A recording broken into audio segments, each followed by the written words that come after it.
విధంగా దేవుడు మనకు చూపించినటువంటి ధన్యతను బట్టి దేవునికి వందనాలు. వాక్య ధ్యానం నిమిత్తము మనము ఎఫెసీలకు రాసినటువంటి పత్రిక 6వ అధ్యాయము 12 నుంచి 15 వరకు చదువుకుందాము. ఎఫెసీ 6:12 నుంచి 15. ఏలయనగా మనము పోరాడునది శరీరులతో కాదు కాని ప్రధానులతోనూ అధికారులతోనూ ప్రస్తుత అంధకార సంబంధులకు లోకనాథులతోనూ ఆకాశ మండలమందున దురాత్మల సమూహముతోనూ పోరాడుచున్నాము. అందుచేతను మీరు ఆపద్దినమందు వారిని ఎదిరించుటకును సమస్తము నెరవేర్చిన వారై నిలువబడుటకును శక్తిమంతులగుటకు దేవుడిచ్చు సర్వాంగ కవచమును ధరించుకొనుడి. ఏలాగనగా మీ నడుమునకు సత్యమును దట్టి కట్టుకొని నీతి అను మైమరువు తొడుగుకొని పాదములకు సమాధాన సువార్త వలనైన సిద్ధ మనస్సును జోడు తొడుక్కొని నిలువబడుడి. ఇక్కడ కొన్ని పోరాటాలు అంటే మనము ఈ యొక్క లోకంలో ఉన్నంత కాలము ఏమైతే వస్తుందంటే మనము దేవుణ్ణి ఎరగక మునుపు లేకుంటే దేవుని ఎరిగిన తర్వాత మన యొక్క జీవితంలో కొన్ని పోరాటాల గుండా మనం వెళ్తూ ఉంటాం. ఎరగక ముందు చూస్తే అది కంప్లీట్గా ఏంటంటే లోక సంబంధమైనది, లోకపరమైనటువంటి ఆలోచనలతో నిండుకుంటా ఉన్నటువంటి పోరాటాలు ఉంటాయి. అవన్నీ కూడా ఏంటంటే మనముగా పాపంలోనే ఉన్నాము, సరైనటువంటి ఆ యొక్క ఆత్మీయ నేత్రాలు మనవి తెరవబడకుండా గ్రుడ్డితనంలో జీవిస్తూ ఉన్నాం. కాబట్టి ఆ పోరాటాలన్నీ ఏది కూడా సరైనటువంటిదిగా ఉండదు. కానీ ఒకసారి మనము దేవుళ్ళకి వచ్చిన తర్వాత ఆయనను మనస్ఫూర్తిగా తిరిగిన తర్వాత మారు మనసు పొంది మన యొక్క జీవితం మార్చబడిన తర్వాత మనము ఈ యొక్క లోకంలో ఆత్మీయ జీవితంలో ముందుకెళ్తా వస్తున్నప్పుడు ఏమవుతుందంటే దేవుడు కొన్నిసార్లు మనల్ని కొన్ని పోరాటాలు అనేటువంటి పరీక్షల ద్వారా మనల్ని తీసుకెళ్ళచ్చు. లేకుంటే మనం ఆత్మీయ జీవితంలో ఎదిగే కొద్దీ అపవాది కూడా మనకు జీవితంలో కొన్ని పోరాటాలను తీసుకొని వస్తూ ఉంటాడు. కానీ కొన్ని ఎలా ఉంటాయంటే మనము దేవుని యొక్క రాజ్య సంబంధులము, రాజ్యం కొరకై మనము పోరాడేటువంటి వారంగా ఉండాలి. దాని కొరకై మనము దాని విస్తరణ కొరకై ప్రయాసపడేటువంటి వారంగా ఉండాలి. కానీ ఎన్నోసార్లు మనం ఏం చేస్తామంటే ఆ యొక్క శరీర బలహీనత బట్టి మనుషులతో మనం పోరాడుతూ ఉంటాం.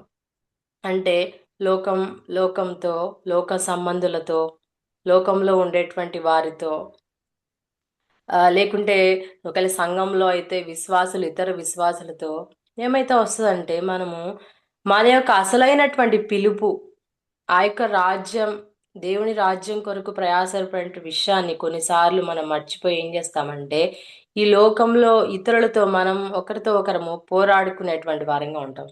ఆ యొక్క పోరాటము అనేది కొన్నిసార్లు మనము భౌతికంగా ఇట్లా కొట్లాడినట్లు ఉండకపోవచ్చు. కానీ మన యొక్క మనస్సుల్లో ఆలోచనలో కూడా ఇతరుల పట్ల ఆ యొక్క భావం కలిగి ఉన్నప్పుడు అది సరి అయినది కాదు. ఎందుకంటే ఇక్కడ ఏముందంటే ఏలయనగా మనము పోరాడినది శరీరులతో కాదు కానీ ప్రధానులతోనూ అధికారులతోనూ ప్రస్తుత అంధకార సంబంధులకు లోకనాథులతోనూ ఆకాశ మండలమందున దురాత్మల సమూహంతోనూ పోరాడుచున్నాము.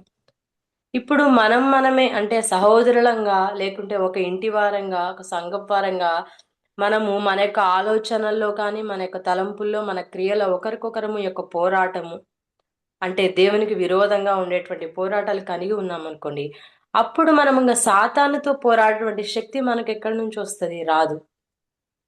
మనం దేవుని రాజ్యం కొరకు పిలిచబడినటువంటి ఆ యొక్క పిలుపులోంచి మనము ఇలా శరీరాలతో మనము పోరాడితే శరీరంతో లేకుంటే శరీర సంబంధులతో మనం పోరాడుతూ వచ్చినప్పుడు ఏమైతే వస్తుందంటే ఆ యొక్క పిలుపు నుంచి మనం పక్కద్రోవ పడిపోతూ వస్తాము.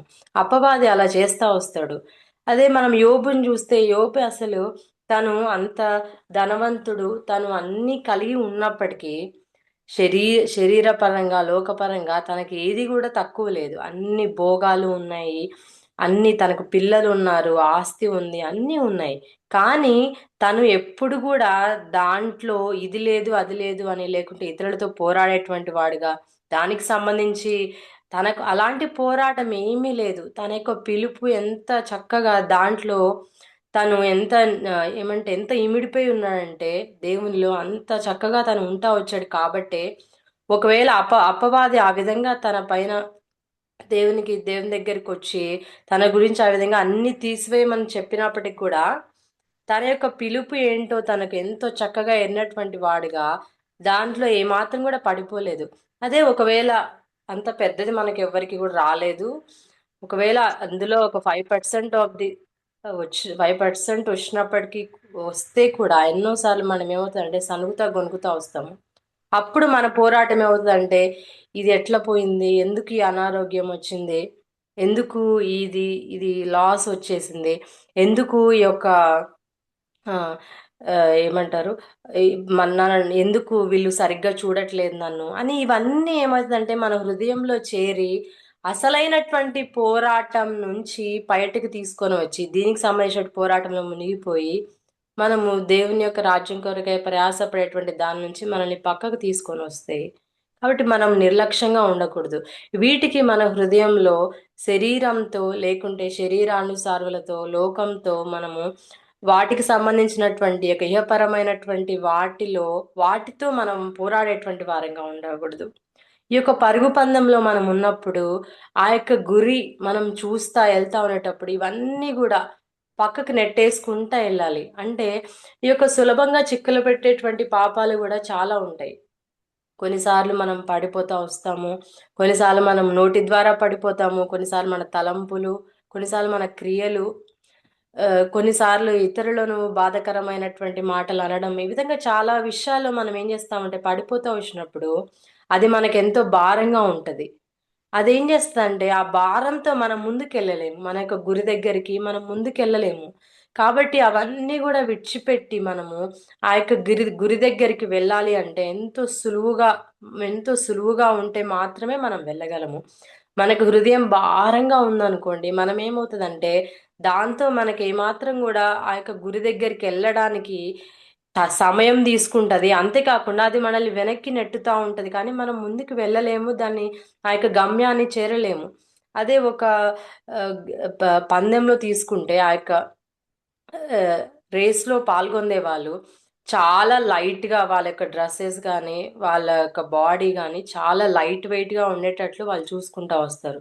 సో దట్ ఆ యొక్క పందెంలో వాళ్ళు ఎంత ఈజీగా వెళ్ళడానికి. అదే ఎంత బరువు చాలా లావుగా ఉండేటువంటి వాళ్ళు, లేకుంటే వాళ్ళ యొక్క డ్రెస్సింగ్ గానీ ఎంతెంతో ఏదేదో వేసుకున్నారనుకోండి పరిగెత్తగలరు లేదు. There must be some rules. అంటే ఆ యొక్క రూల్స్ అవన్నీ ఆ కట్టడాల ప్రకారము వాళ్ళు ఆ విధంగా ఫాలో అయితే తప్పకుండా వాళ్ళు విజయం పొందుతారు. అదే మనం గూడా వీటన్నిటిని కూడా విడిచిపెట్టి ఆ యొక్క గురి వైపు వెళ్ళాలనుకున్నప్పుడు ఇవన్నీ పక్కన పెడతా రావాలి. ఆ యొక్క లోక సంబంధమైనటువంటి పోరాటము, శరీరంతో పోరాటము, మన సహోదర సహోదరులతో లేకుంటే ఆహ్, మనస్పర్ధలు ఇవన్నీ గూడా పక్కన బెట్టి మనము అందరితో సమాధానంగా ఉండి, ఆ విధంగా ముందుకెళ్తా రావాలి. ఇవన్నీ మనం చెయ్యాలి అంటే మనకి యొక్క అంటే మనం ఇవన్నీ ఫాలో అయితా ఉన్నప్పుడు శత్రువు మన పైన అంటే అప్పుడు మనము అపవాదితో పోరాటం అనేది మనకు వస్తది. ఆ అపవాదితో పోరాటము మనం ఆ అపవాదిలో పోరాటంలో ఉన్నప్పుడు మనం ఎలాంటి సర్వాంగ కవచం అనేది మనం ధరించుకోవాలి ఇక్కడ రాయబడతా వచ్చింది. ఎలాగనగా మీ నడుమునకు సత్యమను దట్టి కట్టుకొని నీతి అను మైమరువు తొడుగుకొని పాదములకు సమాధాన సువార్త వలనైన సిద్ధ మనస్సును జోడుతోనుకొని నిలబడి. ఈ యొక్క సర్వాంకవశం గురించి మనం అందరం కూడా ఆ, సంఘం ద్వారా మీటింగ్లలో కూడా వింటా వచ్చాము ఇదంతా కూడా. కాబట్టి ఈ యొక్క సర్వాంగ కవచం మనం తప్పకుండా ధరించుకోవాలి.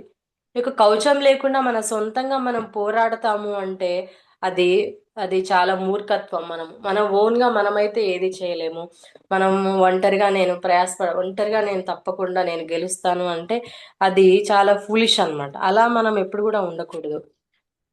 మన యొక్క పిలుపు నుంచి ఇవన్నీ గూడా మనము శరీరానుసారమైనటువంటి వారితో ఈ విధంగా పోరాడుతూ ఉన్నప్పుడు, ఆ యొక్క పిలుపు నుంచి అపవాది మనల్ని పక్కద్రోవ పట్టిస్తాడు. అప్పుడు అసలైనటువంటి మార్గం నుంచి మనం పక్కకెళ్ళినప్పుడు అదేమైతదంటే దేవుణ్ణి మనం దుఃఖపెట్టినటువంటి వారంగా అయితాము. అదే విధంగా పౌలు కొరింథీయులకు రాస్తాడు. 2 కొరింథీ 10వ అధ్యాయము 3:4. మేము శరీరధారులమై నడుచుకొంచున్నను, శరీర ప్రకారము యుద్ధము చేయము. మా యుద్ధోపకరణములు శరీర సంబంధమైనవి కావు కాని దేవుని ఎదుట దుర్గములను పడద్రోయ జాలినంత బలము కలవై ఉన్నవి. శరీరధారులమై నడుచుకొన్నను, శరీర ప్రకారం యుద్ధం చేయము. మనమందరము శరీరంతో ఉన్నాం, అంటే శరీరధారులమే. కానీ మనం చేసేటువంటి యొక్క యుద్ధము అనేది శరీర ప్రకారం ఉండకూడదు. ఎలాంటి యుద్ధోపకరణములు అని ఇక్కడ రాయబడతా వచ్చిందంటే, మా యుద్ధోపకరణములు శరీర సంబంధమైనవి కావు కానీ దేవుని ఎదుట దుర్గములను పడద్రోయ జాలనంత బలము కలవై ఉన్నవి. నిజంగా ఈ యొక్క ఆత్మీయ పోరాటంలో మనం నిజంగా శరీరంతో పోరాడుతూ వచ్చినప్పుడు, లేకుంటే ఇక్కడ చెప్పినట్లు మన యొక్క యుద్ధోపకరణాలు అనేటివి ఏమాత్రం కూడా శరీర ప్రకారము మనం యుద్ధం చేసేటువంటి వారంగా ఉండకూడదు. ఎన్నోసార్లు మనం దేవుని నమ్ముకొని విశ్వాసంతో ఉన్నప్పటికీ ఎన్నోసార్లు మనము శరీర ప్రకారమే యుద్ధం చేస్తూ ఉంటాము. శరీరపరంగా శరీరానుసరమైన ఆలోచనలు, లేకుంటే ఇతరులతో, కుటుంబంలో అయినా, సంఘంలో అయినా, లేకుంటే బయట ఎక్కడైనా మన బంధువుల మధ్య, లేకుంటే మనం మన యొక్క చుట్టుపక్కల కానీ ఎన్నోసార్లు మనం చేసేటువంటి యొక్క పోరాటంలో యొక్క యుద్ధం కానీ శరీర ప్రకారంగా చేస్తూ ఉంటాం. ఆత్మీయ పోరాటం ఆత్మీయ జీవితంలో ఉన్నప్పుడు ఆత్మానుసారంగా ఆ యొక్క సర్వాంగ కవచాన్ని ధరించుకొని మనం చేయాలి అనేది దేవుని యొక్క ఉద్దేశం. కానీ మన శరీరంని వాడుతూ వస్తాం అన్నిట్లో.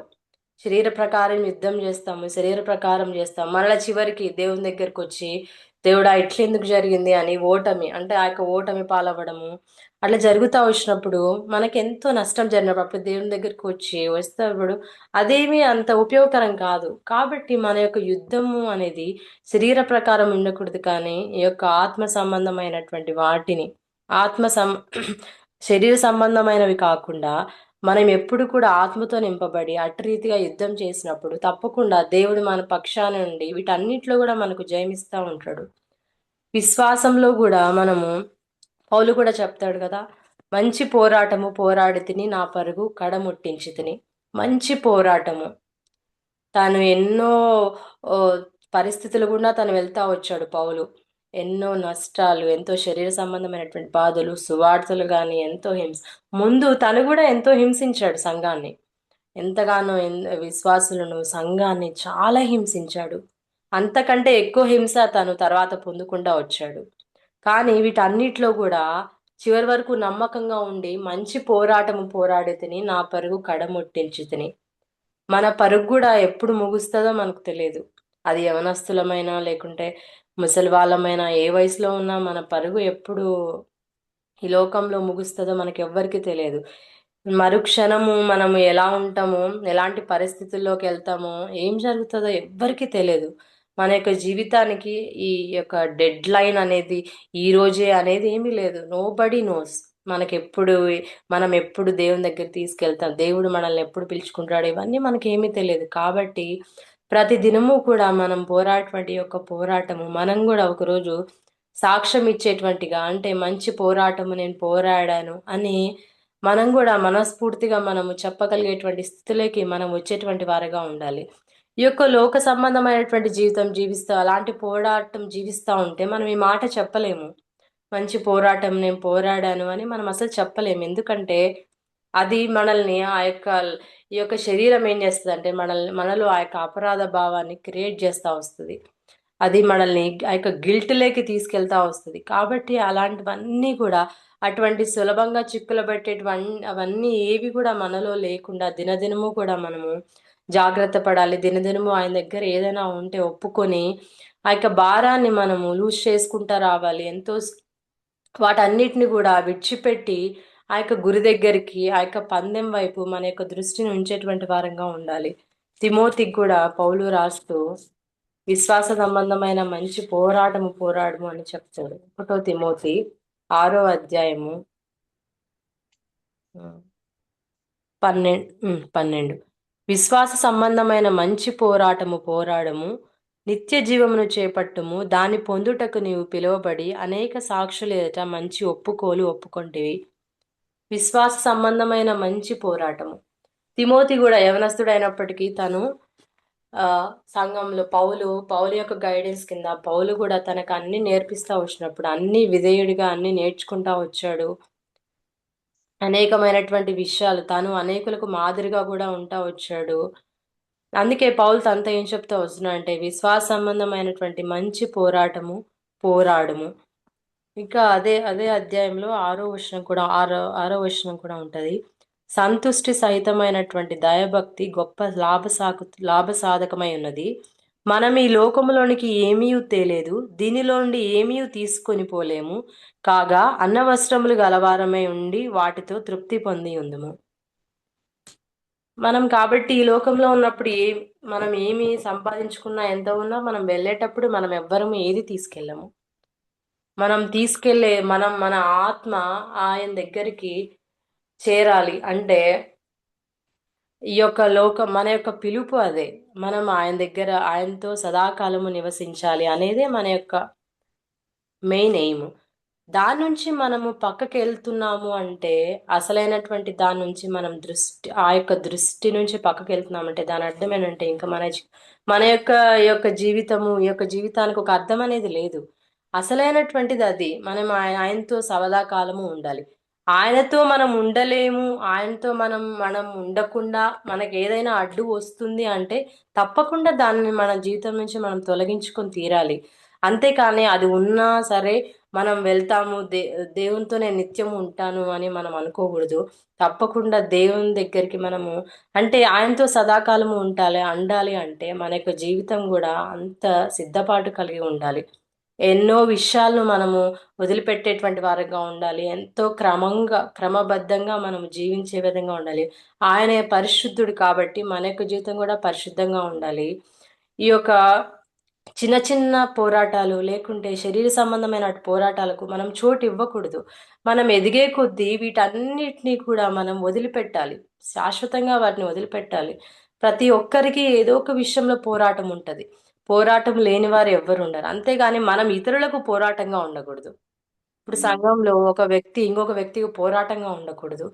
అది ఆలోచనలో అయినా సరే, క్రియల్లో అయినా సరే, కుటుంబంలో కూడా నేను ఇతరులకు పోరాటంగా ఉండకూడదు. నేను ఇతరులకు పోరాటంగా అప్పుడు నేను దానికి లెక్క అప్పచెప్పాల్సి వస్తుంది. ప్రతి విషయమే కూడా దేవుడు లెక్క తీసుకుంటాడు కదా. అది మంచివైనను సరే, చెడ్డవైనను సరే, అన్నిటికీ మనం అందరము కూడా ఆయన దగ్గర నిలబడినప్పుడు లెక్క అప్పచెప్పాలి. అది మంచి చేసినా అడుగుతాడు దేవుడు, చెడ్డ చేసినా కూడా అడుగుతాడు. వీటన్నిటికి కూడా మనం లెక్క అప్పచెప్పాలి. మన సమయానికి లెక్క అప్పచెప్పాలి, మన ప్రవర్తనకు లెక్క అప్పచెప్పాలి.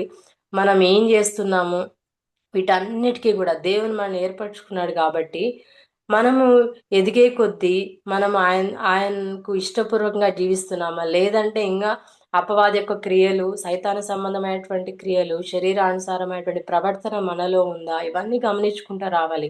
ఇవన్నీ ఉంటే మనము ముందుకి వెళ్ళలేము. అంత సులువుగా మనం ముందుకు వెళ్ళేటువంటి వారుగా ఉండము. కానీ అవన్నీ కూడా మనల్ని వెనక్కి నెట్టేసేటువంటిగా ఉంటాయి. కాబట్టి వీటన్నిటిని కూడా పక్కన పెట్టి ఈ యొక్క పరుగు పందెంలో ఎంతో ఓపికతో మనందరము కూడా మన పోరాటం యొక్క శరీరాలతో కాదు అని ఎరిగి ఎంతో జాగ్రత్తగా ఈ యొక్క సర్వాంగ కవచములు ధరించి ఆత్మీయ పోరాటంలో విజయం పొందడానికి మనకు దేవుడు సహాయం చేయను కాక.